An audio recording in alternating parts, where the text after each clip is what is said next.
Good morning everyone. अब हम topic पढ़ रहे हैं फर्टिलाइजर, जो कि फैक्ट्रीज में बनाया जाता है, जो कि न्यूट्रिएंट्स, फॉस्फोरस, कैल्शियम की कमी को ख़त्म करता है पौधों में।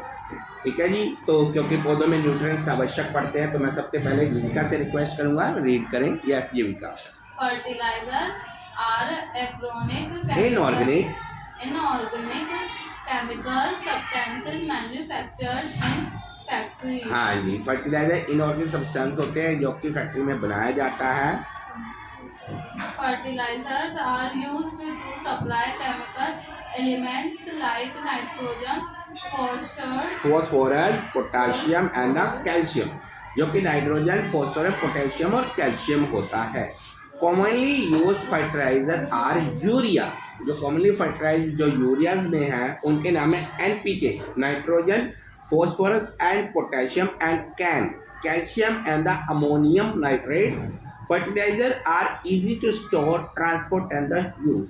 ये आसानी से प्रयोग किया जाते हैं, स्टोर किया जा सकता है और इनका यूज किया जा सकता है। हाँ जी, पढ़िए आगे। They should be selected carefully as excessive use of fertilizer will change the nature of soil. हाँ, उन्हें बड़े ध्यानपूर्वक प्रयोग किया जाता है, करना चाहिए, क्योंकि अगर आपने उसे ज़्यादा प्रयोग कर दिया तो धरती की जो सॉइल है, ठीक है, उसको ही चेंज कर देगा, उसके प्रोसेस को चेंज कर देगा। मतलब मैंने नाइट्रोजन ज़्यादा डाल दी तो फिर मिट्टी के लिए प्रॉब्लम आ जाएगी, सॉइल के लिए प्रॉब्लम आ जाएगी। आगे manures are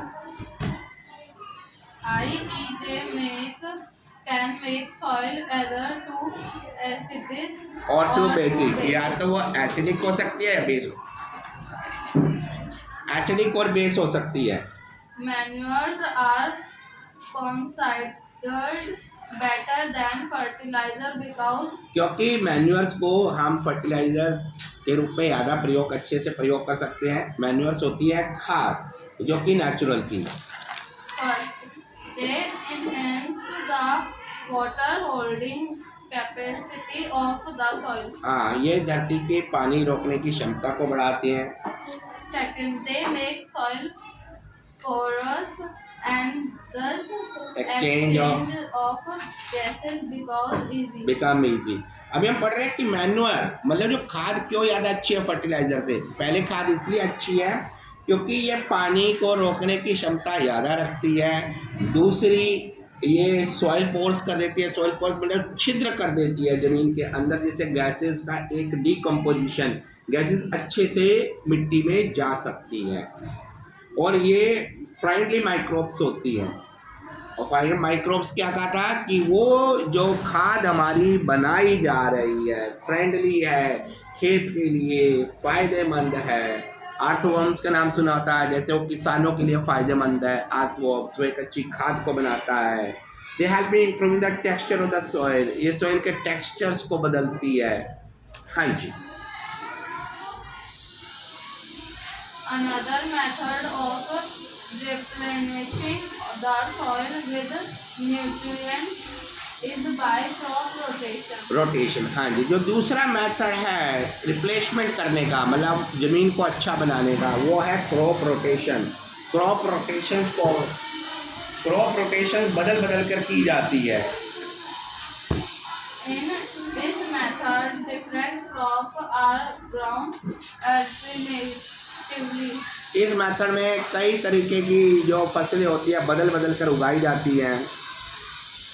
In North India, farmers grow wheat and legumes alternatively, जैसे हमारे उत्तरी भारत में जो किसान होते हैं गेहूँ लेगम्स को बदल बदल कर उगाते हैं। कभी गेहूँ उगाई जाएगी, कभी लेगम्स को उगाया जाएगा। हाँ जी। This helps in replacement of soil with nitrogen. हाँ, जिससे कि नाइट्रोजन की कमी खत्म हो जाती है। You learned in various challenges that rhizobium rhizobium bacteria present in root nodules of plant fix atmospheric nitrogen. हाँ, आपने पहले भी पढ़ चुके हैं जो राइजोबियम बैक्टीरिया होते हैं, ये जो प्रेजेंट्स होते हैं रूट्स में, जो कि एक एटमॉस्फेरिक नाइट्रोजन की कमी को अपने आप ख़त्म करते हैं, और राइजोबियम क्या कर रहा है, नाइट्रोजन प्रोवाइड कर रहा है पौधों को। Irrigation, Irrigation. Water is important for all living being for proper growth and development. पानी सबके लिए आवश्यक है। You must have seen Gardeners watering the plants in your local. Locality, आपने देखा होगा कि आपके आसपास जो माली होते हैं वो माली उगा लेते हैं पौधों को और पानी देते हैं माली। If they do not water for one day, अगर वो एक दिन पानी ना दे, the plants grow. तो जो प्लांट्स होते हैं वो मुरझा जाएंगे। In summer season, frequency of frequency of watering is more due to the Evaporation of water from the soil and leaves. हाँ, गर्मी के मौसम के अंदर पानी का एवोपरेशन ज़्यादा हो जाता है, the वाष्पीकरण। the process of watering crops at different intervals is called irrigation. हाँ, तो ये जो प्रोसेस होता है पानी को कुछ कुछ इंटरवल पर देना, इसे इरिगेशन कहते हैं। Water for irrigation is drawn from wells, river, canals, reservoirs tubes and pond. और ये जो पानी जो होता है कुओं के द्वारा इसकी सिंचाई की जाती है, नदियों के द्वारा सिंचाई की जाती है, धाराओं के द्वारा सिंचाई की जाती है। अब ये पूछेंगे सर ये धारा क्या होती है? कई बार पहाड़ों से पानी निकलता है ना, टपकता है, वो धारा है पानी की। ठीक है जी, बड़ी नदियों से छोटी नदियाँ बनाई जाती हैं, वहाँ से खेतों में पानी आती है, तो पानी की धारा है। कुएँ हो गए। द टाइम, हाँ जी, The time and frequency of irrigation varies from crops to crop, soil to soil and season to season. हाँ, तो अलग अलग पौधों के लिए अलग अलग क्रॉप्स के इरिगेशन होती है, ज़मीन के लिए अलग होती है, किस ज़मीन पे कैसा पानी चाहिए, ज़्यादा चाहिए, कम चाहिए, और सीज़न टू सीज़न मौसम के हिसाब से चाहिए। कभी आप देखिए कि नदी के किनारे जो खेत होते हैं, आप इस बात को समझिए, रिवर्स के आसपास जो खेत होंगे, फील्ड्स होंगे, वहाँ पे पानी की आवश्यकता कम पड़ेगी। आप पूछेंगे क्यों? क्योंकि वहाँ जो वाटर बेल्ट होती है, वाटर बेल्ट मतलब पानी नदी के किनारे है तो ज़मीन में जाता रहेगा, तो आपको कई बार उसमें पानी देने की ज़रूरत ही नहीं पड़ेगी। और दूसरी चीज़ और आपको बताता हूँ, कटाव, नदियों का कटाव। जो खेत होते हैं हर साल अपनी दिशा बदलते हैं। शहर के बच्चे इस बात को नहीं समझ पाते, वो कहते हैं सर खेत कैसे दिशा बदल गया, खेत कैसे सर दूसरी तरफ चला गया, हमारा खेत तो पिछले साल वहाँ था पर अब इस बार यहाँ है। जो नदी होती है वो अपने बहाव को बदल देती है। अब यदि नदी ने अपने बहाव को बदला तो अगले साल पानी दूसरी तरफ जाएगा और वो जगह बच जाएगी, वहाँ बन जाएगी मिट्टी, तो इस बार खेत इधर बन गया।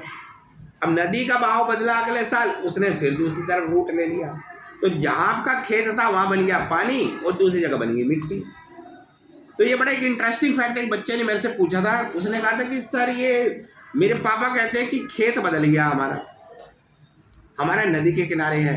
तो मैंने उसको यही बताया, बेटा जब पानी की धार को रोका नहीं जा सकता, जो नदी आ रही है उसकी मूवमेंट किधर जा रही है, अगर वो इस बार इधर का फ्लो करेगी तो खेत आपकी जो ज़मीन बच जाएगी, बाकी जो बकी ज़मीन तो दूसरी तरफ चली जाएगी ना।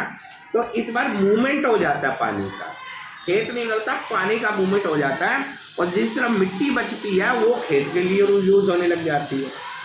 ये बहुत इंटरेस्टिंग फैक्ट्स है। हाँ जी, पढ़िए आगे। Water is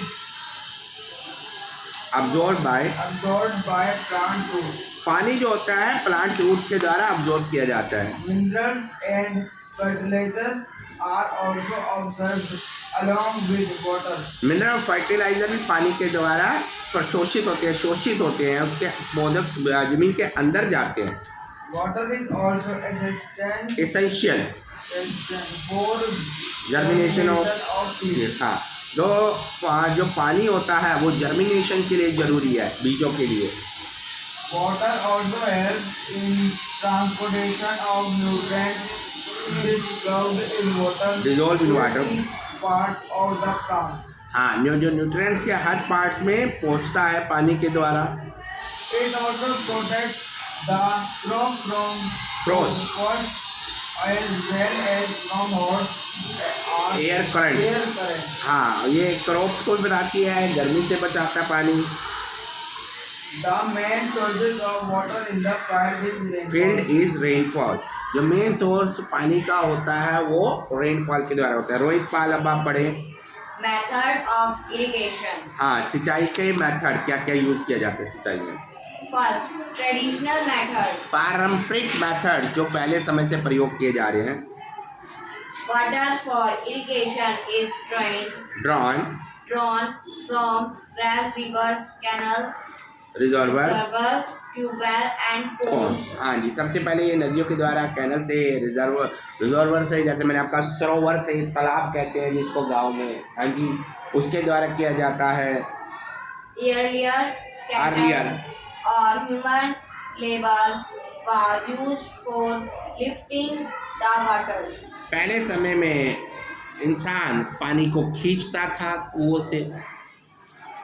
Traditional ways of irrigation were were moat, mode, pulley method. ये पुल्ली मेथड मैं आपको दिखाता हूँ। इसके अंदर एक व्यक्ति है, ये पुल्ली मेथड से, चैन पुल्ली मेथड से, मोट से इससे पानी को खींचा जा रहा है इस प्रोसेस से।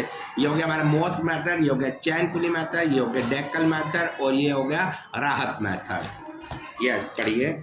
chain pump, tail, lever system and राहत। हाँ जी, ये इसके सिस्टम होगी जिसके द्वारा पहले इसकी सिंचाई की जाती थी। Second, sprinkling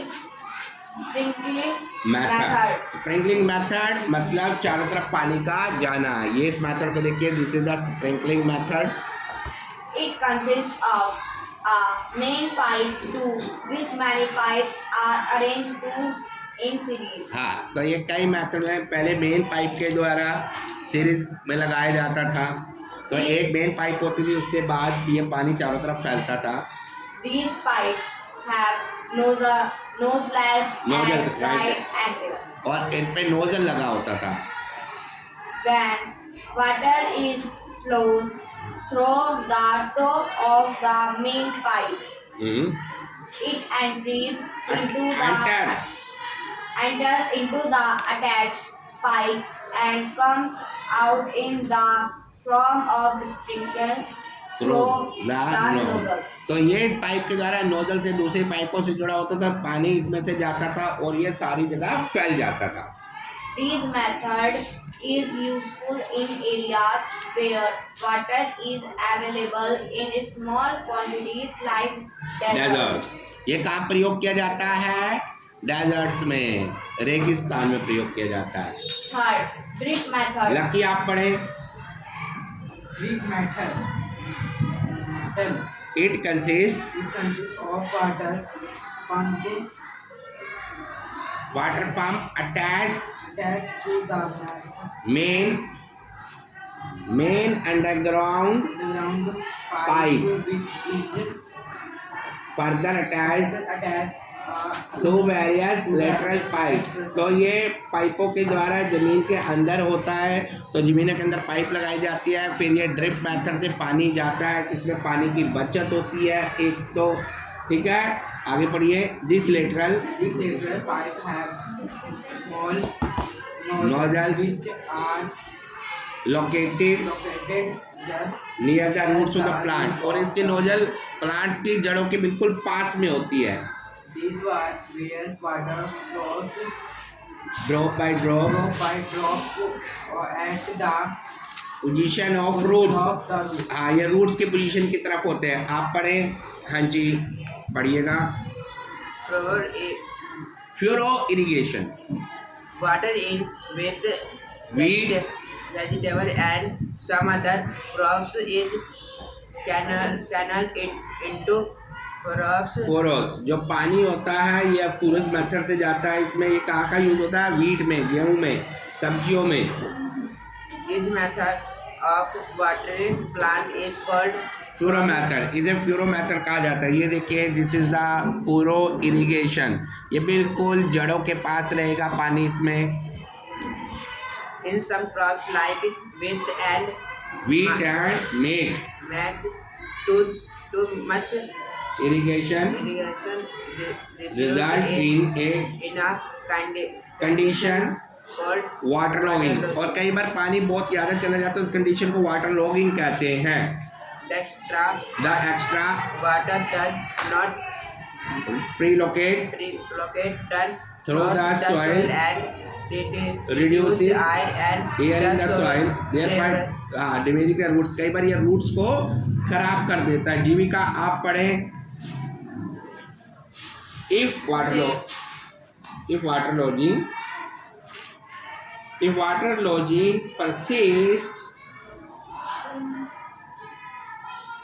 persist for a long time, The soil organism also gets killed. अगर ये पानी काफ़ी समय तक रहेगा तो सॉइल के जो ऑर्गेनिज्म होते हैं वो डेड हो जाएंगे।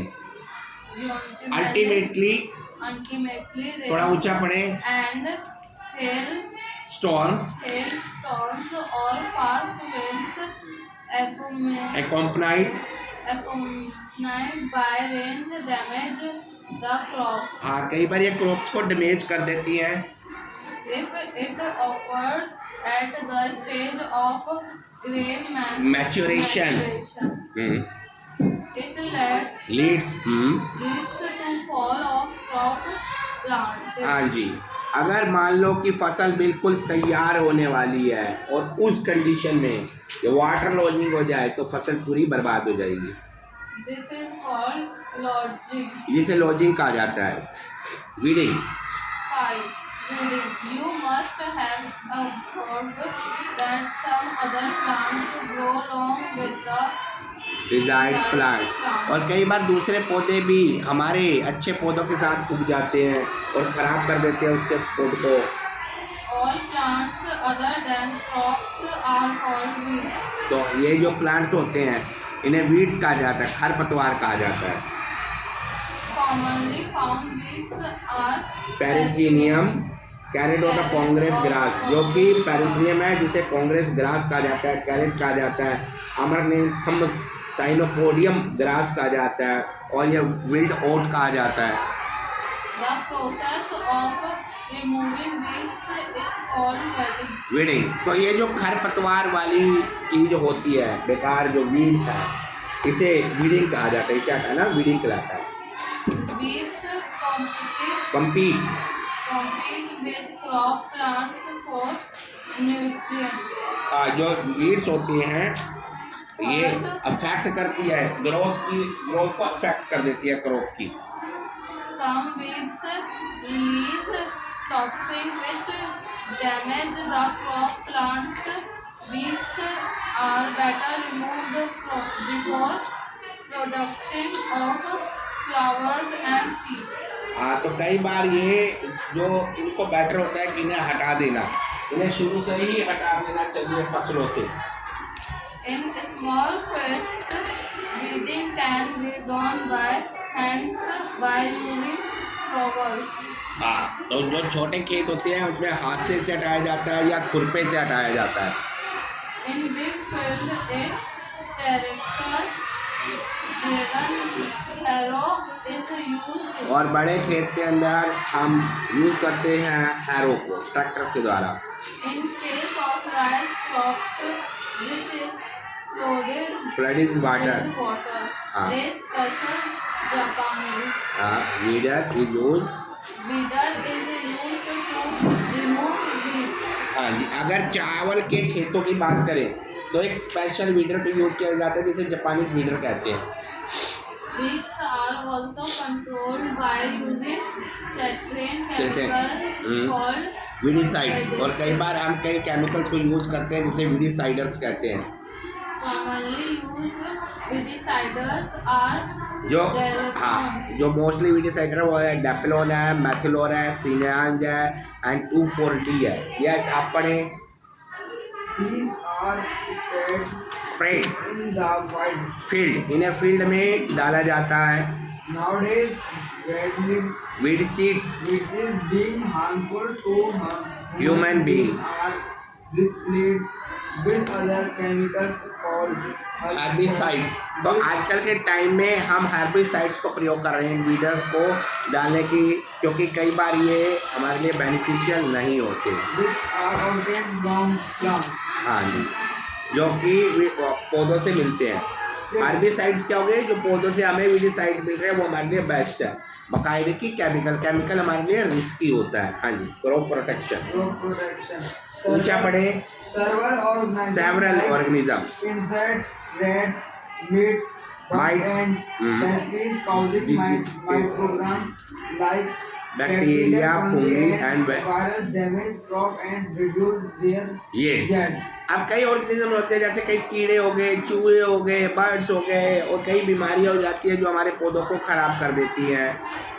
Birds are protected from stray Fields are protected from stray animals। जो हमारे खेत होते हैं ये आवारा जानवरों से दूर रखने चाहिए और फेंसेस लगानी चाहिए, बाउंड्री लगानी चाहिए।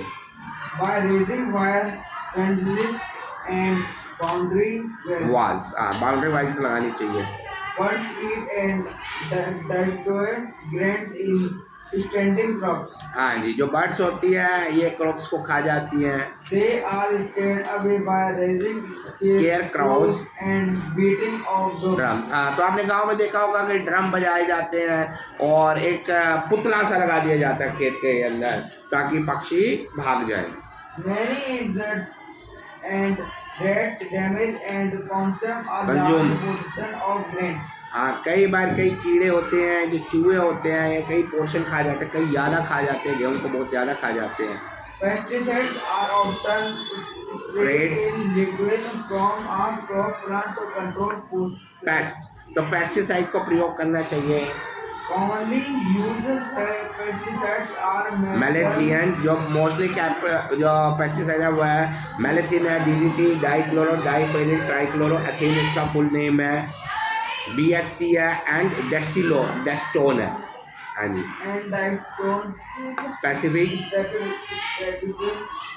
chemicals are used to kill specific organism, हाँ, जो कि ऑर्गेनिजम्स के को ख़त्म करते हैं। Rodenticides are used to kill rodent rodents such as rat. अब लोग वर्ड पूछा रोडिएंट्स क्या होता है। रोडिएंट्स को कहा जाता है चूहे की फॉर्म, जो चूहा होता है, that is called the rodents. Rat small होता है, रोडिएंट्स बड़ा होता है चूहा। insecticides are used to kill eggs, larvae and adult of insect, insecticide को यूज़ किया जाता है जो लार्वा को, इंसेक्ट्स के लार्वा को ख़त्म करता है। अभी इंसेक्ट्स का लार्वा क्या होता है, जैसे आपके छोटे छोटे कीड़े और छोटे छोटे कोई जानवर इंसेक्ट है, उसका छोटा उत्पन्न होता है। जैसे हम बात करें मेंढक का टैडपोल हो गया, टैडपोल छोटा लार्वा हो गया, तो इनको ये ख़त्म कर देता है ताकि आगे ग्रो ना करें। use of pesticides has been found to be a side effect on the biosphere और इकोसिस्टम, ये बायोस्फीयर और इकोसिस्टम को ठीक करता है, उसमें इफेक्ट्स डालता है। Therefore, scientists are looking for ways to control pests without using chemicals। हाँ, तो इसीलिए साइंटिस्ट कोशिश कर रहे हैं कि कंट्रोल करने के साइंटिफिक मेथड की जगह दूसरे तरीक़ों से, बायोलॉजिकल तरीक़ों से, ताकि फसल भी सेफ रहे और पेस्टिसाइड्स भी ख़त्म हो जाए। The natural enemies of a pest are put in the fight with destroy only pests without harming the crop। हाँ, बिना क्रॉप्स को हार्म किए ये आप अपना वर्कआउट कर ले। This method of use of Biological organism to control plant pests is called biological। जिसे बायोलॉजिकल कंट्रोल कहा जाता है। 7 हार्वेस्टिंग, अब बात करते हैं हार्वेस्टिंग। अब इसमें क्या रहेगा? हाँ जी, आप पढ़ें। When the seeds ripen on the plants, और जब सीड्स राइपन हो जाती है, उग जाती है, मैच्योर हो जाती है, they are cut and gathered from the field। और वो काटी जाती है और फील्ड्स में इकट्ठी की जाती है। These processes of cutting and gathering of a major crop is called harvesting. हाँ, जो मेच्योर क्रॉप्स काटी जा रही है इसे कहा जाता है harvesting. The harvested crop Produce. produced is called crop yield. जैसे क्रॉप यील्ड कहा जाता है। Yearly hand sicles, sickles were used by farmers to harvest their crops. तो पहले टाइम में जो फार्मर थे वो सिकल से दराती से काटते थे फसलों को। Nowadays tractor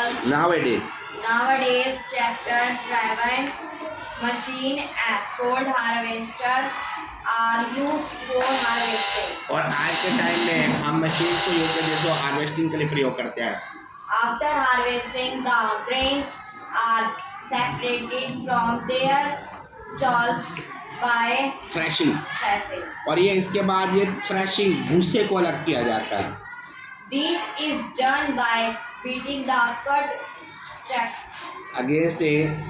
against a hard floor. हाँ, तो इसमें जो भूसा होता है इसको एक हार्ड जमीन पे मारा जाता है, तो क्या हो जाता है, दाने अलग हो जाते हैं और घास अलग हो जाती है, भूसा अलग हो जाता है। In large farms, mechanical threshers are used. और बड़े बड़े फार्म में मैकेनिकल थ्रेशर्स का प्रयोग किया जाता है। This separates grain from pieces of straw and husk called chaff. Chef, जिसे शेफ कहा जाता है। The chaff begin lighter is blow a light little far away Separated by from- the wind than the grain. हाँ, और ये grains इसमें side में हो जाती है और इस प्रोसेस से और भूसा अलग हो जाता है।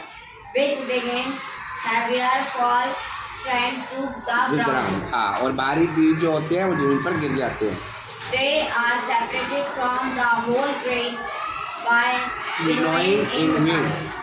विंड, जो विनोइंग से होता है।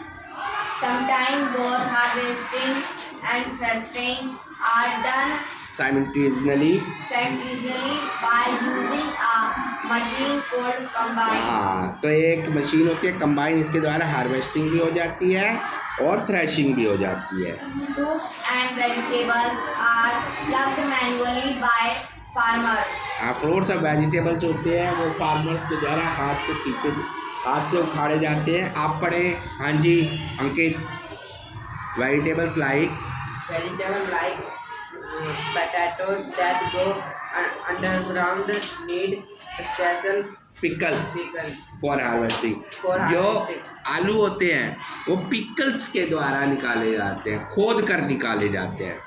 Cotton crops. Cotton crops, Cotton Cotton crops crops. need special harvesting machine. हाँ, ऑल द कॉटन स्लीपर, और जो कॉटन क्रॉप्स होती है वो आपके कॉटन स्लीपर से निकाली जाती है। Cold cotton steamer. Remove cotton balls, They remember cotton balls of the plant and separated separated the fluffy cotton cotton from its hard covering. covering. हाँ, तो कॉटन क्रॉप्स के अंदर क्या होता है कि आपके जो बॉल्स होती है, वाइट कलर की बॉल्स होती है कॉटन को, उसको लिया जाता है पौधों से, कॉटन के पौधों से। हाँ जी, Pickers and huskers are huskers use are used for for corn corn crop. crops. हाँ, तो कॉर्न क्रॉप्स के लिए प्रयोग किया जाता है हस्कर। अब नेक्स्ट आता है स्टोरेज ऑफ क्रॉप। हाँ जी, जिनका आप पढ़ें। At same level of level of Moisture. humidity and temperature growth of Organism. on the grains takes place. हाँ, अब क्या किया जाता है, अब इसको स्टोर करना है। हमने हार्वेस्टिंग कर दी सकते हैं, अब लास्टली अब हम इसको स्टोर करने के मेथड पे आ रहे हैं। Therefore, during post-harvest storage, the grains should be prevented from getting spoiled by Spoiled by- microorganisms. ताकि ये खराब ना हो, स्पॉइल ना हो। Before storage, grains are dried in the sun to remove excess moisture. हाँ, तो सबसे पहले सुखाया जाता है इन्हें, ताकि जो मॉइस्चर जो है नमी वो खत्म हो जाए। The grains are packed in Suitable suitable containers, containers or गन्नी bags bags and kept at kept a at a lower temperature for preventing। preventing the growth of microorganisms. हाँ, उसके बाद इन्हें फिर गन्नी बैग में डाला जाता है। For large scale storage, grains are stored in Greenwich drainage or chemical cemented tanks tanks called the or silos, silos in well ventilated godown. हाँ, और सीमेंटेड ग्राउंड में वेंटिलेटेड ग्राउंड में रखा जाता है, गोडाउन्स में, जहाँ का हवा का आर पार हो सके, हवा भी आती रहे। In India In India, food grains are stored in large godown godown agencies such as such as food corporation of India, जिसमें फूड कॉर्पोरेशन ऑफ इंडिया है, ये भाग लेती है। सेंट्रल वेयर हाउसिंग कॉर्पोरेशन है, स्टेट वेयर हाउसिंग कॉर्पोरेशन है। Sometimes Sometimes grains are sprayed with suitable chemicals to avoid pest paste attack. Attack, केवल paste attack से बचाने के लिए हम इस पर स्प्रिंकल करते हैं, छिड़काव करते हैं केमिकल्स का। Dried neem leaves are used for storing food grains at home. हाँ, और नीम के पत्तों का प्रयोग किया जाता है, घरों में भी नीम के पत्ते डाले जाते हैं ग्रेन्स में, आपको पता होगा, गेहूं पे। Yes, fresh fruits and vegetables have high water content. हाँ, वाटर कंटेंट, जो फ्रेश फ्रूट्स होते हैं, वेजिटेबल होते हैं, हाई वाटर कंटेंट्स होते हैं, पानी ज़्यादा होता है। Therefore, they are stored in refrigerator, इसे रेफ्रिजरेटर गोडाउन्स में रखा जाता है, कोल्ड स्टोरेज में रखा जाता है, जिसका टेम्परेचर 0 डिग्री सेल्सियस से 1 डिग्री सेल्सियस होता है। Night crop improvement. The best quality seeds are selected and new फिर इसका क्रॉप इंप्रूवमेंट होती है। techniques are used for farming to get a better yield.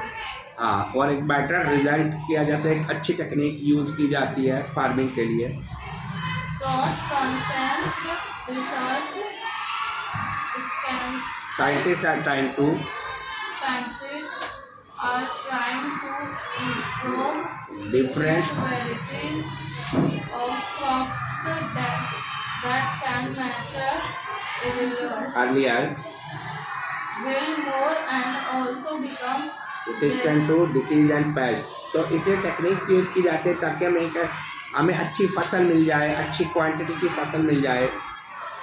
2 or more Varieties of crops with desirable characteristics are artificial crossed to produce a new plant variety by variety by combining combining the the two desirable character. अब हमें एक अच्छी फसल चाहिए तो हम क्या करेंगे, 2 फसल को आपस में मिलाएंगे और एक अच्छी फसल को ले लेंगे।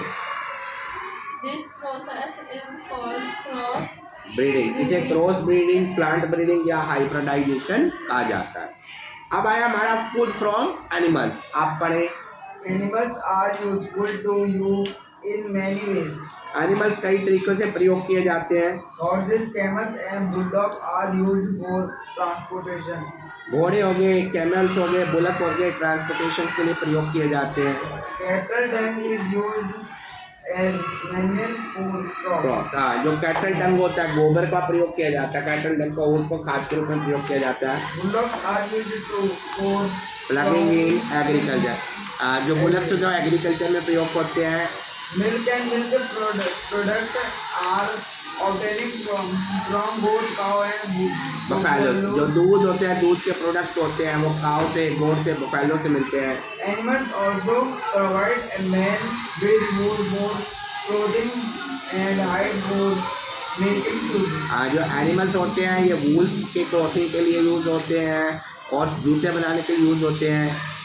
We also obtain Obtain meat and honey from animals. हमें अंडे हो गया, हमें शहद मिलता है एनिमल से।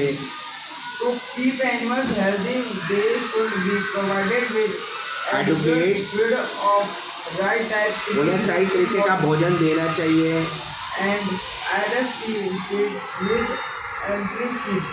हाँ, एम्पल शेड्स, और एम्पल शेड मतलब शेड्स उसके रहने की जगह सही होनी चाहिए। The rearing of animals on a large scale is known as animal husbandry, जब जानवरों को बहुत अधिक मात्रा में प्रयोग किया जाता है, हम उसको यील्डिंग, हम उसको प्रोडक्शंस के लिए यूज़ कर रहे हैं, एग्स ले रहे हैं, दूध ले रहे हैं, तो ये सारा क्या कहलाता है? एनिमल हस्बेंड्री कहलाता है। यस रोहित, आप पढ़े dairy animal. Dairy animal or meat animal. आप पढ़ते हैं डेयरी एनिमल्स, डेयरी एनिमल जो दूध देते हैं। The ठीक है जी, animals that give you milk are called dairy animals. जो एनिमल्स जो आपको दूध देते हैं वो कहलाते हैं डेयरी एनिमल्स और milk animal. For example, cow, sheep, buffaloes, and bulls. हाँ, जैसे काव होगी, शिप होगी, बफेलो भैंस होगी, और गोट होगी, बकरी होगी। Poultry birds, The birds like chicken, duck, and fowl gives you eggs and meat. जो बर्ड्स होगी, जैसे चिकन होगी, डक होगी, ये अंडे देती है, मीट देती है। These birds are called poultry bird, इन्हें पोल्ट्री बर्ड्स कहा जाता है।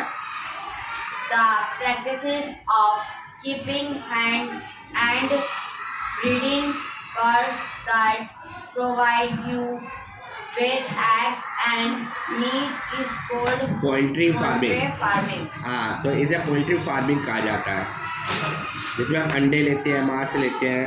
But specially rear for meats are called the broilers, जो स्पेशल मीट के लिए यूज़ किए जाते हैं ब्रोडियर्स कहलाए जाते हैं।